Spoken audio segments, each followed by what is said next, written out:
Bonjour chers étudiants, vous suivrez avec nous dans cette vidéo l'évolution du management et quelques rôles du manager. Prenez des notes avec nous et bienvenue. Bonjour à toutes et à tous. Dans cette nouvelle séance, module sciences de gestion, nous commençons aujourd'hui par un petit rappel de ce que nous avions fait à la fin de la dernière séance. La semaine dernière, nous avions déjà démarré le chapitre 2. Peut-être qu'il y a de nouvelles personnes à l'amphi aujourd'hui. Je préfère juste rappeler 2 ou 3 slides juste du démarrage et je vais enchaîner directement. Le chapitre 1 était un chapitre consistant. Il nous avait pris presque un mois de travail. Aujourd'hui, nous sommes à la 5e séance, je pense, c'est ça? C'est à la 5e ou 4e? 4e séance, mais quand même, nous avons fait quand même un très bel avancement. J'enchaîne aujourd'hui avec le management pur et dur, c'est-à-dire avant nous avions fait des préparatifs dans le domaine de la gestion. Mais aujourd'hui, nous allons nous interroger en sciences de gestion, quelle est la capacité d'un manager en tant que gestionnaire. Donc, si vous voulez, cette séance, elle se concentre sur le management et sur le manager. Qui est le manager? Toi, d'ici 2 ans, lorsque toi, tu vas prendre ta licence et tu seras amené à postuler au sein d'une entreprise pour avoir un poste, peut-être bien que tu ferais de la gestion ou du management. Tu géreras une équipe, tu vas gérer un projet, tu géreras un service, tu géreras une tâche, un objectif, peu importe, mais tu ferais de la conduite de capital humain ou de projet. Ce chapitre précisément, pour ma part, je pense qu'il est utile pour chacun de vous. Ne le prenez pas uniquement comme un chapitre de cours, mais un chapitre pour toi. Les qualités que je vais citer, réfléchis si tu les as déjà. Et si tu ne les as pas, prends-les comme des pistes d'amélioration ou des perspectives à venir. Donc ici, ce que j'ai mis, c'est le concept de management. Oui, entrez. Le concept de management, origine, définition, mais nous allons enchaîner direct avec le rôle du manager. Donc, je commence directement avec une définition du management. Et cette définition va nous donner une idée générale sur ton rôle à venir, ton rôle à toi à venir. Donc, regarde, si tu sors de notre faculté avec un diplôme en gestion, la première tâche qui serait demandée à toi est la suivante. Bien sûr, la bibliographie, je l'ai déjà partagée la semaine dernière avec vous. Donc, je ne vais pas... peut-être que je vais vous la mettre dans la vidéo, il n'y a aucun souci. Maintenant, ce qui sera demandé de ta part en tant que gestionnaire, c'est avoir le sens de responsabilité. Vous avez vu, c'est le premier mot que j'ai souligné. Le sens de responsabilité malgré ta jeunesse, malgré ton jeune âge. Ne me dites pas, madame, j'ai toute la vie pour apprendre la responsabilité. Je vais te dire, peut-être que tu auras juste 19 ans ou 20 ans avec ta licence, tout jeune, mais tu seras un vrai homme, une vraie femme, capable de mener une équipe, capable de diriger. Voilà le deuxième mot-clé. C'est le mot qui est à la fin de la phrase direction. Donc, les 2 premières tâches qui sont demandées de la part de toute personne ayant un diplôme en gestion, c'est responsabilité et direction. Lorsque je parle de responsabilité, est égal à chaque fois qu'on te donne une tâche, tu es à la hauteur, tu arrives à la finalité. Donc, atteinte des objectifs. Creusons encore et découvrons. J'ai mis ici, le manager est celui ou celle qui fixe une stratégie. Donc, madame, comment je peux faire pour être responsable? Eh bien, discute dans le cadre de réunion avec la direction générale, inspire-toi de la politique interne, trouve-toi une stratégie. Que veut dire le mot stratégie? Le mot stratégie veut dire avoir un plan d'action, oui ou non? Un plan d'action, un processus bâti sur plusieurs steps, step 1, step 2, step 3, plusieurs actions à mettre en place. Et donc, lorsque tu as établi une stratégie, tu sais où tu mets les pieds, tu sais ce qui va venir, tu connais s'il y a des risques, tu sais s'il y a des menaces, tu sais s'il y a des points forts, tu as fait une analyse de ton terrain, une analyse SWOT aussi. Vous vous rappelez de l'analyse SWOT? S, c'est Strength, vous vous rappelez? W, c'est Weaknesses et O, c'est Opportunities étaient ces threats, les menaces, tout à fait. Donc, regardez ce que j'ai mis. On a fixé la stratégie, nous connaissons notre chemin. On sait où on va arriver. Maintenant, qu'est-ce qu'il nous faut? Il nous faut les ressources. Donc, le manager est celui qui fixe une stratégie. Et qu'est-ce que j'ai mis? Et ensuite, il va utiliser des ressources, qu'elles soient financières, qu'elles soient logistiques ou humaines, technologiques, digitales, pour pouvoir avoir cette force, ces power skills, pour pouvoir avancer. D'accord. Pourquoi tout cela? Eh bien, pour mener cette stratégie vers l'aboutissement, vers la finalité. Nous avons 3 étapes dans cette phrase. Le manager est celui qui fixe une stratégie, il mobilise les ressources, et pourquoi tout cela? Pour arriver à mener cette stratégie, justement, à mener cette stratégie vers l'aboutissement. Je compte sur vous, s'il vous plaît, je veux de bonnes notes à la fin du semestre. Donc, je disais, animation d'équipe implique certaines qualités liées au management. Parmi elles, teamwork est égal à un esprit d'équipe. Faites la différence entre équipe et groupe. Nous pouvons être un groupe, mais nous ne regardons pas la même direction. Chacun de nous est d'une religion différente, chacun de nous est d'une culture différente et nous ne partageons pas les mêmes intérêts. Si nous avons un bon coach, un bon manager qui va il va nous donner quoi? La motivation collecte. C'est la même chose que l'esprit sportif. Quand vous voyez une équipe de football, l'équipe de football est composée de joueurs tout à fait différents. Ils sont de cultures différentes, ils sont de religions différentes. Mais grâce au talent managérial du coach, pourtant, madame, il est sportif. Oui, mais il fait du management. Il fait du management sportif, justement. Il est capable de crier sur eux, mais de les stresser, mais en même temps de les motiver, mais en même temps de les soutenir, mais en même temps de leur montrer le chemin, mais en même temps de leur expliquer doucement, d'aller avec eux doucement, d'être là pour eux, de les écouter. C'est plusieurs qualités. On va les détailler comme qualité managériale sur votre cahier. Donc, animation d'équipe est égale à quoi? Collaboration. Qualité managériale, on a mis 2 points. Qu'est-ce que vous avez noté? Teamwork, esprit d'équipe. J'espère que tout l'amphi va écrire la même chose. Teamwork, esprit d'équipe, ne regarde pas les autres. Écris motivation. Quoi encore? Collaboration, teamwork, motivation, esprit d'équipe. Quelle est la différence entre nous sommes un groupe et nous sommes une équipe? Oui, tout à fait. Donc, le groupe intérêt individu et l'équipe intérêt collectif. C'est cela la différence. D'accord. Donc, collaboration, teamwork, motivation. Et n'oublions pas le rôle du manager, c'est coaching. Et quand tu dis coaching, j'ai donné l'exemple sportif. Qu'est-ce qu'il fait le coach? Coaching, 2 points. Orientation. Je note orientation. Qu'est-ce qu'il fait le coach encore? Direction veut dire montrer la finalité. Je passe au 3e volet. Manière de résoudre les problèmes. Ici, nous avons quoi? Un côté réaliste du management. Le management est conscient que nous sommes dans une vie où il y a des imprévus, où il y a du stress de salariés, où il y a une vie personnelle avec ses problèmes. Et donc, que va-t-il falloir? Que le manager soit un accompagnateur. C'est quoi un accompagnateur? Il va changer de rôle de coach à un rôle de psychologue, pour pouvoir rassurer et proposer des solutions. Il pourrait même jouer le rôle de grand frère. Attention, je parle de qui maintenant? Non, je parle de toi. Ce que je dis tout de suite, ce que tu écris sur le cahier, vous ne devez pas prendre le cours pour un objectif court terme. L'objectif court terme, c'est la note, c'est l'examen. Mais l'objectif long terme, c'est toi. C'est ton diplôme et toi.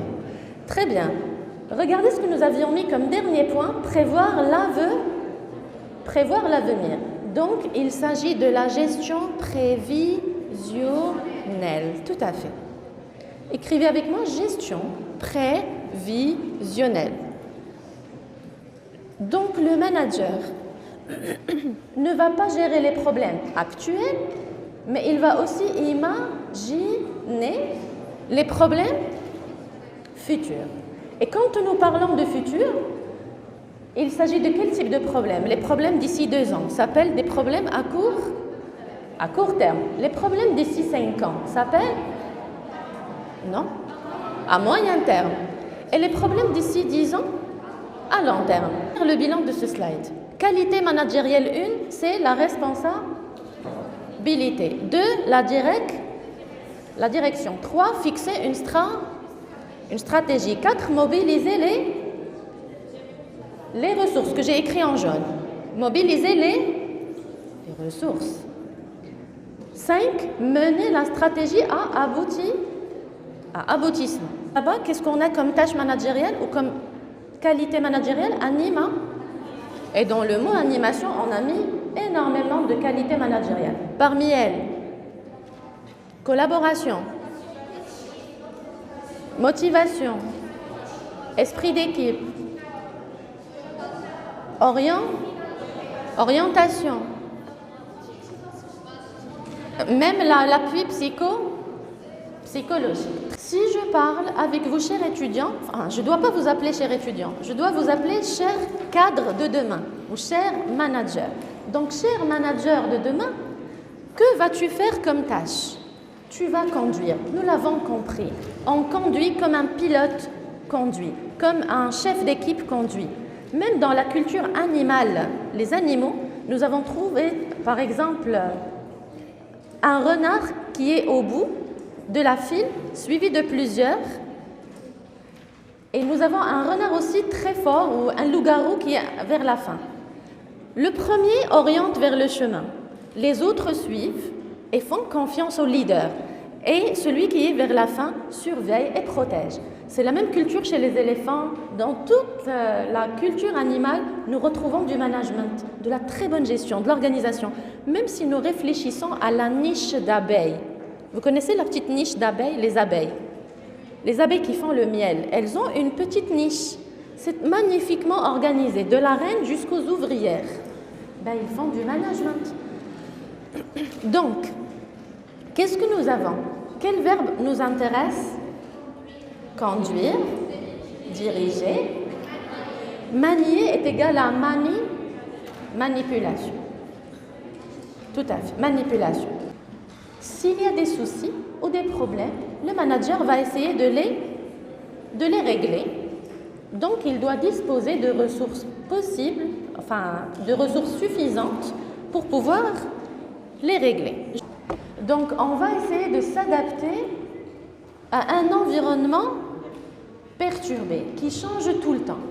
Puisque l'environnement est instable, donc le management doit être un management transformationnel, qui se transforme tout le temps. Oui, si moi je suis à ta place, je vais écrire management changeant est égal management transformationnel. Qu'est-ce que cela veut dire? Il s'adapte au fur et à mesure que le temps passe. Et changement de stratégie. Donc, normalement, pourquoi on établit une stratégie? Pour être tranquille toute une année ou au moins 6 mois. Mais si l'environnement est incertain, il est instable, nous sommes toujours prêts avec une souplesse, une certaine souplesse. On ne va pas être rigide dans notre management, on va faire de la souplesse managériale. Donc, qu'est-ce que le management transformationnel? Est un management qui se transforme en fonction des changements liés à l'environnement. Si tout va bien, nous gardons la stratégie. S'il y a problème, nous nous adaptons. Ça marche?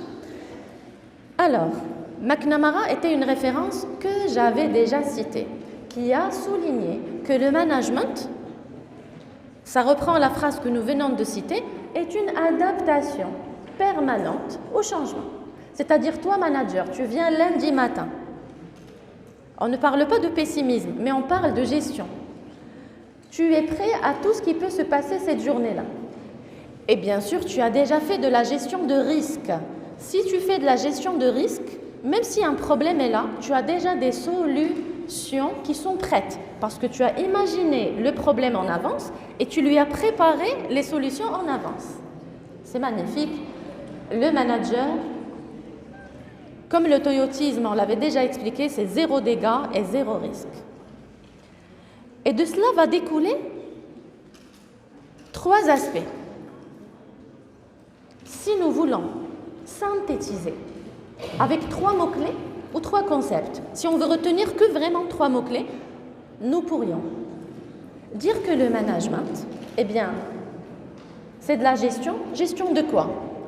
Du stress, gestion des imprévus, gestion des équipes, gestion des perturbations liées. C'est de la gestion, tu dois gérer, tu dois assurer. C'est de la direction. Je dirige qui? Je dirige mes équipes vers la finalité pour atteindre tes objectifs. Et donc, tu es qui? Tu deviens un pilote. Tu fais du pilotage. Un pilote d'avion, qu'est-ce qu'il doit faire absolument? Même s'il y a des perturbations dans le ciel, il doit arriver à l'aéroport. Oui ou non? Ou s'il n'arrive pas à l'aéroport, il y a trop de perturbations dans le ciel, il y a des dangers, qu'est-ce qu'il doit faire? Au moins, il doit se poser sur le sol. Oui ou non? Et s'il se pose, attention, il n'y a pas une seule vie humaine. Il y a tout un équipage, il y a des personnes qui voyagent avec. C'est la même chose en entreprise. Quand on va perdre, eh bien, tous les départements risquent de fermer. Nous n'allons pas avoir l'augmentation de salaire. Nous allons être écrasés par la concurrence. Nous ne pouvons plus innover. On n'aura plus de liquidité. Pour éviter ce film dramatique, nous devons faire du pilotage. Maintenant, on voudrait donner un sens au mot management. Le mot management signifie l'ensemble de méthodes. Notez bien sûr, d'organisation et de gestion. Nous avons compris le mot gestion. Maintenant, il faut organiser. Qu'est-ce que tu vas organiser? Madame, les tâches en fonction de leur prio. Voilà. En fonction de leur priorité. Tu vas gérer ces moyens humains, donc les salariés, les moyens matériels, les machines, et bien sûr les moyens financiers aussi, qui sont mis en œuvre pour faire fonctionner l'entreprise de manière efficace. Vous avez remarqué, est apparu en 1960. Cela veut dire qu'avant, il y avait une méthode de gestion traditionnelle et avec les années 60, il y a eu modernisation des pratiques. Le mot efficace reprend le mot que nous avions expliqué à maintes reprises qui veut dire performance. Nous devons arriver à une performance humaine et une performance financière. La performance est égale à 2 choses, l'efficacité et l'efficience. L'efficacité égale toucher les objectifs et l'efficience avec le minimum de moyens. On fait une économie au niveau des moyens, ne pas tout gaspiller. Maintenant, il y a 3 verbes. Action, rectification, enfin 3 noms. Action, rectification, continuation. Vous pouvez les écrire sur votre cahier. Action. Un bon management est égal à 3 concepts de base. Action. 2. Rectification. 3. Continuation. Management vient du mot manu. Donc, si tu veux diviser management, donc manu, qui veut dire main. Je vous explique doucement. Dans le contexte de management, ce mot est synonyme du contrôle et de la manipulation. Vous voyez, ça reprend ce que nous avons expliqué. C'est comme si on dirige quelque chose avec les mains. Et le deuxième pôle, c'est agement, qui veut dire, qui veut dire manage, to manage something, c'est conduire, les verbes que nous avons utilisés, ce qui signifie gérer ou diriger. Et le suffixe ment nous indique qu'il y a une action ou un processus. Donc aujourd'hui, nous utilisons cette connaissance du management, mais tout en la mettant dans un contexte. Le management va varier, il va être différent selon la situation et le contexte. Nous allons garder la direction, la gestion, mais ça va être un management différent à chaque fois. Vous devinez de qui il s'agit. Du manager, qui est normalement toi-même. Comment il est?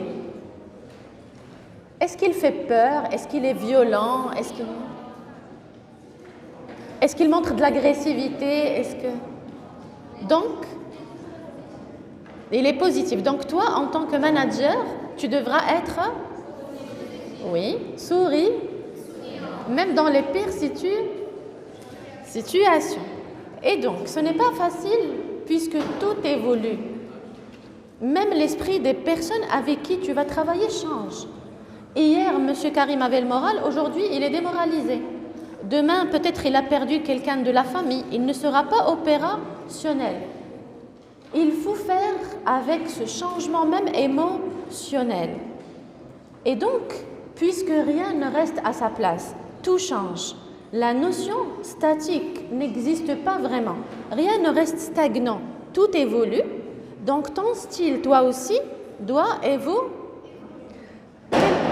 Quel est le message? C'est pas grave. Quel est le message que je veux vous lancer?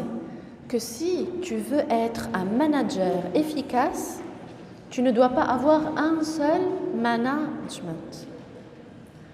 Tu ne dois pas avoir un seul style de gestion. À chaque fois, toi-même, tu vas changer. Pourquoi? Parce que tu vas t'adapter. Hier, M. Karim a bien travaillé. Il méritait une augmentation de salaire. Mais aujourd'hui, puisque je lui ai donné une augmentation de salaire, il a commencé à ne plus faire son travail correctement. Il commence à être absent. Il ne vient plus à l'heure. Il a cru qu'avec cette augmentation, il a tous les droits. Donc hier, il y avait félicitations. Aujourd'hui, il y aura avertissement. Rien ne reste statique. Les fournisseurs nous ramènent toujours de très bons produits. Mais ça fait 2 semaines qu'il y a retard de marchandises et les produits ne sont plus conformes. Donc, je vais arrêter la collaboration. Rien n'est durable dans le temps. Tout peut changer à n'importe quel moment. Et ne pas gérer toute la réalité est égal à des problèmes. Si on voit la vie d'une façon très étroite, nous risquons de faire ou de commettre des erreurs. Donc, de liberté comment on va l'appeler? Liberté décisionnelle. Il n'y a pas de liberté absolue. Il y a étude absolue du marché. Il n'y a pas de liberté absolue de prise de décision. Il y a étude du marché. Et lorsqu'il y a étude de marché, regardez ce qu'on a mis. C'est alors une force autre que la raison. Lorsque j'ai uniquement ma raison, est-ce qu'elle est une source fiable pour pouvoir décider? Dans votre domaine, qu'est-ce qui décide? Ce sont les chiffres. Lorsqu'on fait une étude qualitative ou une étude quantitative, nous obtenons 30% de la population consomme tel produit, 40% de la population traverse des problèmes psychologiques, 50% ne sont pas prêts à passer à l'achat, 60% préfèrent les produits étrangers que les produits nationaux. Nous avons une visibilité sur l'offre qu'on doit faire, c'est-à-dire voilà la détection du besoin du consommateur et à travers ces besoins du consommateur, nous allons faire une segmentation de notre marché. On va prendre la population mère, c'est-à-dire l'ensemble des clients présents sur le marché, et nous allons segmenter, ça veut dire diviser la population en plusieurs segments. Chaque segment est un groupe de consommateurs qui formulent la même demande. Et cette demande, nous allons essayer de la satisfaire, mais en connaissant le comportement de ce consommateur. Donc, est-ce que ça dépend de moi, un jour, un lundi, ce que je pense? Donc, il est interdit, dans votre domaine, d'utiliser les phrases « je pense franchement que ». Ne faites jamais l'erreur de commencer par « moi, pour moi, je pense que ». Tu es qui? Tu n'es personne. Tu dois être un chercheur de l'information. Et donc la phrase va changer. Au lieu de dire « pour moi », vous allez dire « les chiffres disent que ».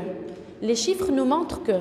Le camembert que nous venons de faire ou le graphe, voilà ce qu'il nous enseigne. Nous parlons un langage chiffré en sciences de gestion. Rien ne se décide, sauf si la réalité est transparente et nous avons une connaissance parfaite de tous les aspects économiques et sociaux. Est-ce que vous avez un peu compris? Ceci va nous éviter les problèmes que vous voyez en bas, les émotions incontrôlées, parce que il faut le dire, en entreprise, il y a des êtres humains comme vous et moi. Et vous, vous allez être en entreprise avec des gens qui ne sont pas Superman ou des prophètes. Ils vont s'énerver. Ils vont avoir des émotions non contrôlées. Et quelquefois, malheureusement, ce sont les bras qui parlent et non pas... Et donc, quel est le message que je veux vous lancer? Face à ces émotions d'agressivité, de haine ou d'ignorance, donc je reviens à quel aspect dans le management? Le recrutement. Notez-le. Si on va résumer ce slide, on va écrire prudence au niveau recrutement. On va essayer de voir le premier point, c'est l'Antiquité. Et le pré-moderne, c'est très très ancien. Les dirigeants utilisaient le management. Pourquoi? Pour conduire les équipes vers uniquement la construction. Donc, ils étaient des motivateurs. Chacun, il lui donnait une tâche, le menuisier une tâche, le maçonnier une tâche, pour pouvoir construire. Donc, c'était un management directif, dans lequel il y avait une directivité. Oui. Tout à l'heure, on a parlé de management adaptatif. Après, je suis passée au management transformationnel. Maintenant, je parle du management directif. Est-ce que vous suivez? Parce qu'on va voir un quatrième, qui est le management participatif. Oui. Il y a plusieurs types de management. Donc ici, uniquement donner des ordres. C'est ça le management directif, basé sur un ensemble d'ordres. J'ai ici rappelé les civilisations anciennes comme les Égyptiens. Si vous avez déjà vu un documentaire, vous allez remarquer qu'il y a des personnes qui passent, c'était des salariés ou des travailleurs qui prenaient les grandes pierres pour pouvoir partir construire les pyramides. Il n'y avait pas discussion, communication, il y avait ordre et exécution. Le processus, il était clair. Ordre, exécution. Et si le travailleur ne fait pas son travail, sanction. On ne parle pas de punition, on parle de sanction. D'accord, je passe après, qu'est-ce qui s'est passé? Il y a eu une révolution. Les gens n'aimaient pas ce type de management, donc ils ont innové un nouveau management. L'industrie a commencé à se moderniser. On a critiqué les anciennes méthodes. Elles n'avaient pas donné la performance voulue. Donc, de nouvelles méthodes de management, elles ont été créées au XVIIIe et au XIXe siècle. Pour quelles raisons? Pour mieux gérer les usines, la production et la main-d'œuvre. Et Taylor a innové une nouvelle méthode qui s'appelle la méthode scientifique ou l'OST, Organisation scientifique du travail. Oui, le Taylorisme. Je passe toujours dans le même axe. Je vais juste faire une suite. Donc, dans le même axe, je passe aux théories classique du management. Et vous remarquez que nous évoluons. Nous sommes arrivés au début du XXe siècle. Taylor a proposé l'OST, mais maintenant nous avons Fayol, nous avons Weber qui ont introduit de nouvelles normes, de nouvelles propositions, les principes de gestion en management. Et ils les ont proposés en tant que méthode managériale. Ils nous ont proposé de nouvelles méthodes de management. Bien sûr, il y a eu les critiques par rapport à ce qui s'est passé avant et ils ont proposé une sorte de révolution. Ils ont dit, si vous voulez réussir votre management, premièrement, il faut toujours avoir un plan, la planification. Deuxièmement, organiser les tâches, de la plus prioritaire à la moins prioritaire. 3, mettez les gens ensemble, qu'ils travaillent ensemble, créez la coordination. Oui. Le commandement, il est important, donnez des ordres quand il le faut. Suivez vos salariés, contrôlez, c'est la dernière action, vérifiez leurs résultats pour s'assurer si les résultats sont positifs ou négatifs. Comment vous trouvez cette méthode? Est-ce que vous la trouvez logique ou non? Oui, elle est très logique et elle est suivie jusqu'à actuellement par de nombreux managers. Qui est le deuxième axe dans ce slide, est apparu l'école des relations humaines que nous traiterons dans le chapitre 5. Il y aura un chapitre consacré aux écoles de pensée en management. Alors, vers les années 1930, une nouvelle variable est apparue, le bien-être des salariés. C'est une vraie révolution parce qu'avant, il y avait uniquement ordre et exécution. Par contre, aujourd'hui, on réfléchit au devenir de ce salarié. Est-ce qu'il se sent bien? Est-ce qu'il ne se sent pas bien? Est-ce qu'il est épanoui? Donc, le moral de ce salarié, les émotions de ce salarié. Vous ne trouvez pas que c'est tout à fait différent de ce que nous avons étudié? Et bien sûr, un manager qui se rapproche, qui fait un management de proximité. Oui, notez-le, c'est un autre management qu'on étudie aujourd'hui. Le management de proximité est un management dans lequel le manager se rapproche de ses salariés ou de son équipe. Je vous donne l'exemple. Au football, il y a le monsieur, comment il s'appelle? Regragui. Il est connu par son management de proximité. Pourquoi? Ce n'est pas parce qu'il n'y a plus de distance qu'il n'y a pas de respect. Non, au contraire. On peut garder le respect, mais aussi nous avons l'accompagnement, l'écoute, nous avons la motivation. Oui. Et on ressent l'esprit famille qui commence à régner au sein de l'entreprise. Ça commence à devenir comme un esprit familial. Il n'y a pas de carte de pointage. Mais qu'est-ce qu'il y a? Le management par objectif. Oui, c'est un autre type de management. C'est quoi le management par objectif? Ça veut dire, c'est pas la peine de venir à 8 heures et de quitter à 18 heures. Parce que tu peux venir et tu fais rien. Mais tu peux venir quand tu veux. Tu peux venir à 3 heures de l'après-midi. Tu as bien dormi le matin, tu viens jusqu'à 3 heures de l'après-midi. Mais tu peux rester jusqu'à 3 heures du matin au bureau. Personne ne te dit quoi que ce soit. L'important, c'est de ramener le rapport et ta tâche finalisée en respectant les délais. C'est toujours l'atteinte des objectifs. On te dit d'ici le 20 septembre, voilà ce que tu dois faire, eh bien tu le fais. Et bizarrement, ça marche. Quand tu donnes cette marge de confiance au salarié, il devient mature et responsable. Oui. Vous, qu'est-ce que vous préférez? Le pilotage, tout le monde il est derrière vous, il crie sur vous, il vous dit oui, venez à 8 heures, elle est où la carte? Mettez le pointage. Non, 15 minutes de pause, ça suffit. Ou bien vous préférez quelqu'un qui vous laisse libre. Est-ce que cette liberté, vous allez l'utiliser correctement ou non? Ce que je vous conseille, lorsqu'il s'agit de personnes à la hauteur, utilisez un management de proximité où il y a une souplesse. Et lorsqu'il y a des personnes à problème, Utilisez avec eux la fermeté. Donc, qu'est-ce que vous allez faire? Changer, s'adapter, voilà, selon le type de personne devant vous. C'est l'approche ou les approches contemporaines.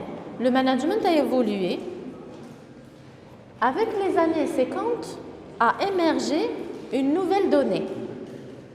On doit absolument fixer à cette équipe des objectifs clairs et précis.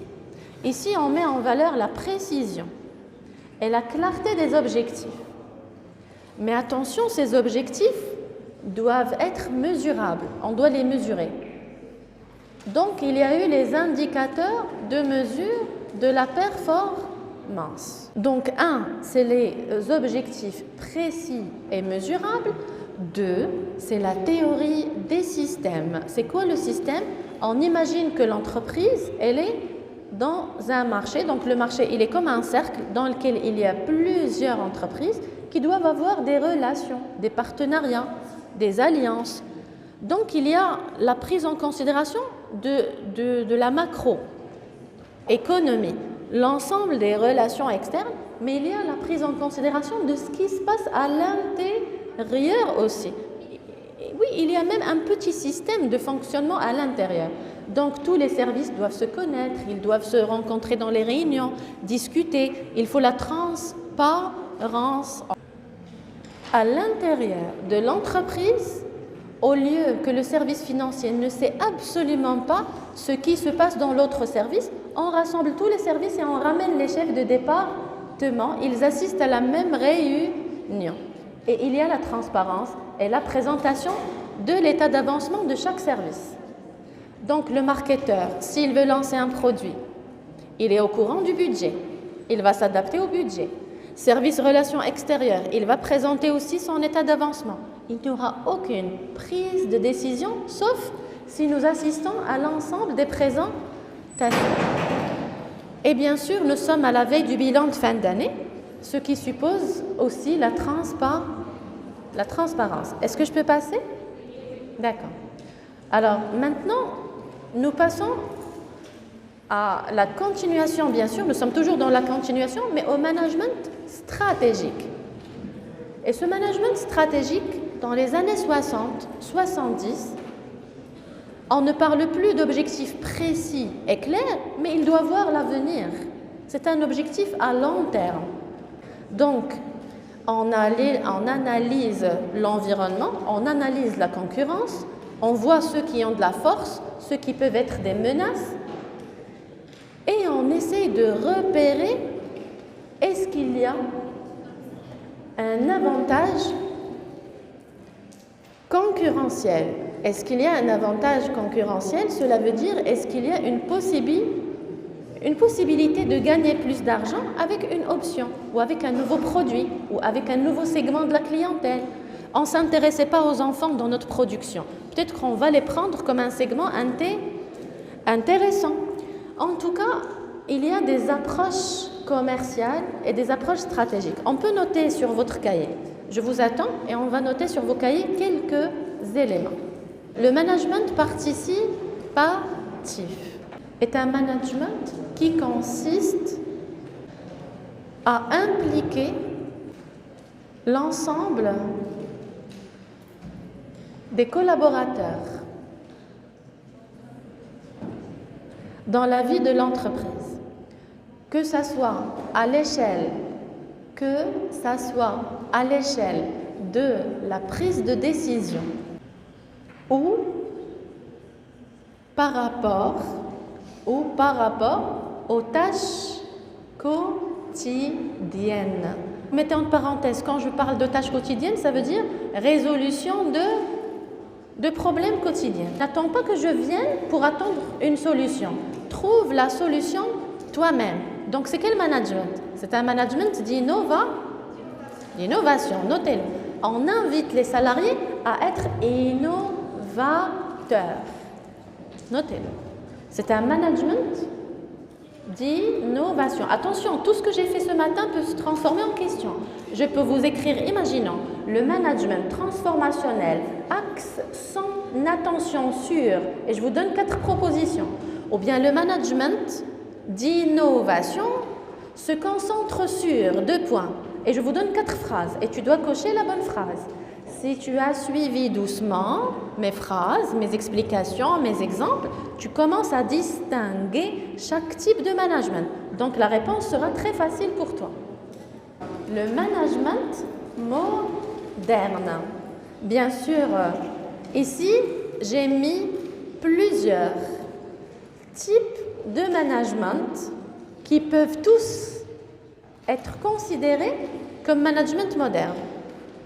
J'ai parlé du management participatif et bien sûr l'innovation est une caractéristique importante, mais il y a aussi le management de la qualité totale.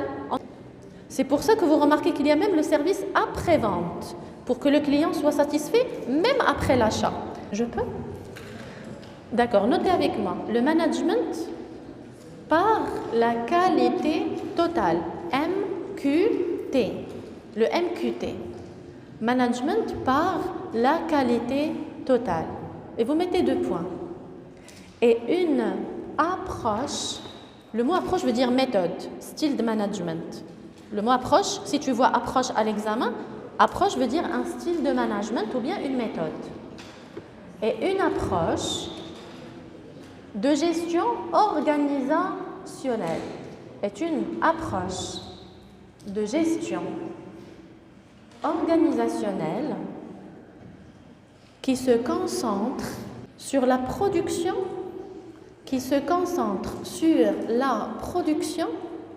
de produits et de services de qualité. Et si je descends, je mets un autre tiret et je mets le management de projet, de qualité. Maintenant, le management de projet désigne l'ensemble des techniques,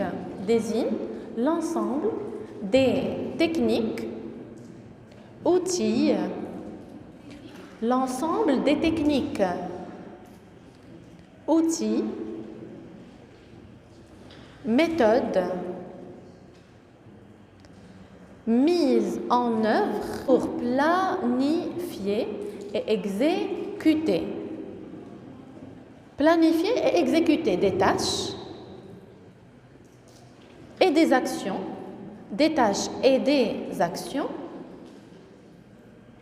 dans le but d'atteindre un objectif.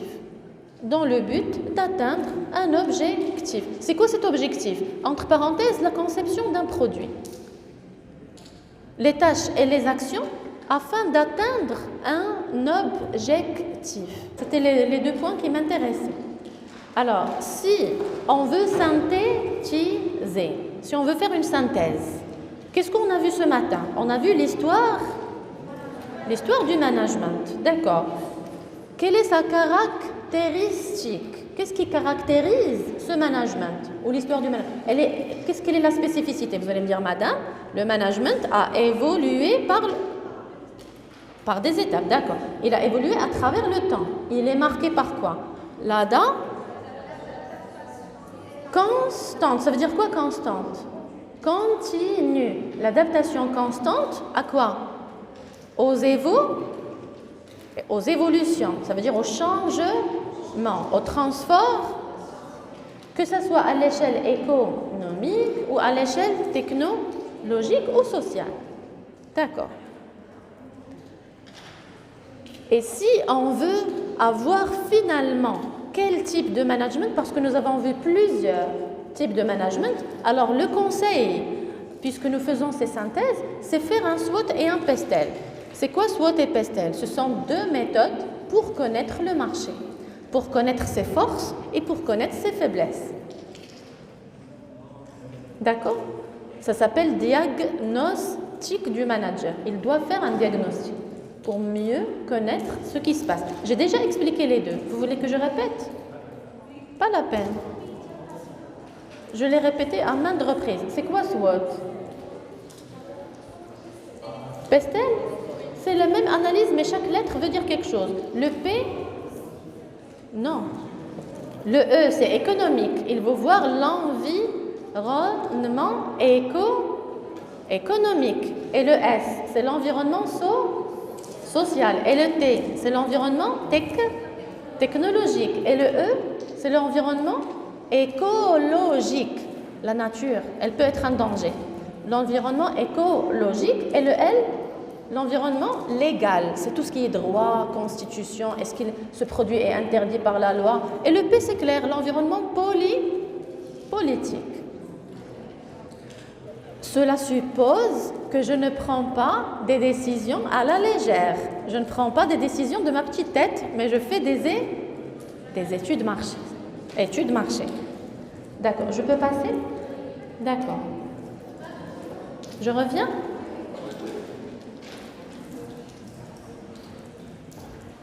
SWOT et PESTEL sont deux méthodes. Est-ce que vous voulez plus d'informations sur ces SWOT? Rentrez sur ma chaîne YouTube, cliquez sur playlist Management et vous allez voir les titres. Et vous allez voir SWOT et PESTEL, cliquez et j'ai donné le cours avec PowerPoint, plus des exercices, plus explications, plus exemples. Parce que ce cours de gestion, c'est le mélange de mon cours Introduction à l'économie et mon cours Management. Alors, je profite de quelques instants. Le management, finalement, à la fin de la séance, on se demande, est-ce qu'il faut être un scientifique quand tu veux manager? Tu dois être rigide, tu dois être ferme, ou est-ce qu'il faut être comme un artiste? L'artiste est plus souple, est plus créatif. Donc, le management, c'est un art ou c'est une science? Si je vous pose la question. Donc, tu dois être logique et en même temps, tu dois être créatif. D'accord. L'art, comment il est défini, l'art? Il est défini comme une activité qui crée le changement. Quand un artiste met une musique ou un son ou une toile, il crée de la nouveauté, quelque chose qui va changer à travers le temps. D'accord. Il va atteindre un objectif à travers son geste ou sa création. Maintenant, on peut considérer que le management est un art, comme vous venez de souligner, parce que le management est l'art du comment. C'est quoi cette expression? L'art du comment. Il faut être très très intelligent quand tu veux parler à ton équipe pour connaître comment ils vont fonctionner, comment ils vont travailler. Et toi, tu dois être très intelligent dans tes exemples pour qu'eux, ils comprennent comment il faut agir. Il faut être très intelligent lorsque vous voulez détecter un problème pour savoir justement comment le résoudre.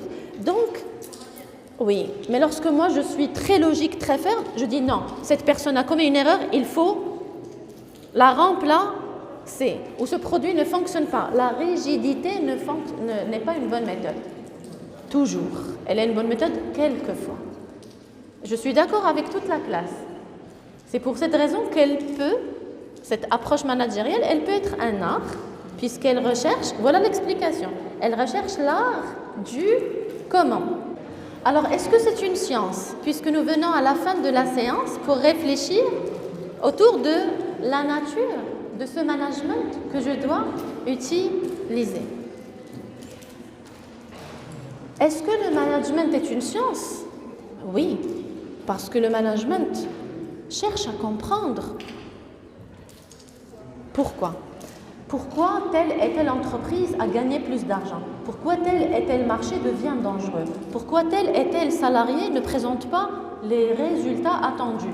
Pourquoi nous n'avons pas réalisé le chiffre d'affaires attendu? Pourquoi? On cherche des réponses et on va faire des études et nous allons sortir sur le terrain, comprendre le marché, comprendre le fournisseur, faire des études benchmark, de comparaison, pour pouvoir, à travers cette étude comparative, mieux cerner le marché. Donc on essaye, par tous les moyens, de ne pas reproduire les mêmes erreurs. Donc, est-ce qu'il s'agit d'un art? Oui, parce qu'on essaye de chercher le comment. Est-ce qu'il s'agit d'une science? Oui aussi, parce qu'on essaye de chercher le pourquoi. Et vous remarqueriez qu'on va jouer avec la fermeté et la souplesse. avec les ordres et la participation, selon la nature des personnes. Ça marche? D'accord. Donc finalement, si je voudrais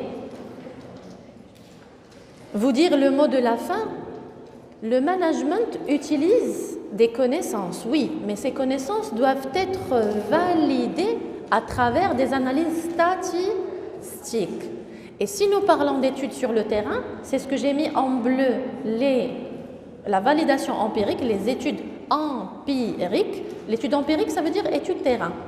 Les études terrain que vous allez faire d'ailleurs avec professeur Atmani, lorsque vous allez faire cours de statistique, ou cours de comptabilité, ou cours de marketing opérationnel, vous allez faire des études marché, des études terrain. Notre module est un module de sensibilisation, de base, pour pouvoir vous donner une idée générale sur l'ensemble de vos travaux ultérieurs. La RH, que vous allez avoir en S5. Notre module vous prépare pour tous les autres modules. C'est un module de démarrage. Donc, que ce soit cours GRH, oui, S5, c'est un cours qui va vous préparer pour gérer justement les ressources humaines. Ou bien, virgule, cours marketing. Vous allez avoir 3 cours de marketing. Marketing de base, marketing opérationnel et marketing stratégique. Alors, ces 3 cours, qu'est-ce qu'ils vont vous donner comme management? À travers les études de marché, je peux mieux manager, je peux mieux conduire mes décisions. C'est le management stratégique. D'accord? Virgule. On continue. Vous allez aussi faire... Oui. Dans les RH, c'est ressources humaines. C'est la gestion des équipes. La gestion du staff, la gestion des êtres humains, on va dire. Le capital humain. Le marketing, c'est la gestion du marché pour mieux offrir une offre pertinente à ses clients. Maintenant, quel est l'autre module qui est très intéressant? C'est le module statistique. Il est extrêmement important. Pourquoi? Parce que cette étude de marché, grâce à quoi nous allons la réaliser? Grâce aux études statistiques. Quand tu dis, madame, je suis très fort en marketing, je te demande la première question, es-tu fort en statistique? Pour pouvoir justement mener ces études marché. En fait, écrivez une seule phrase. Les sciences de gestion reposent. Les sciences de gestion reposent se concentrent ou s'appuient, reposent sur un talent managérial, d'analyse, de création et de force de proposition. D'analyse, de création et de force de proposition. Et sur cette phrase, je vous souhaite une excellente fin de semaine et je vous donne rendez-vous la semaine prochaine. Au revoir.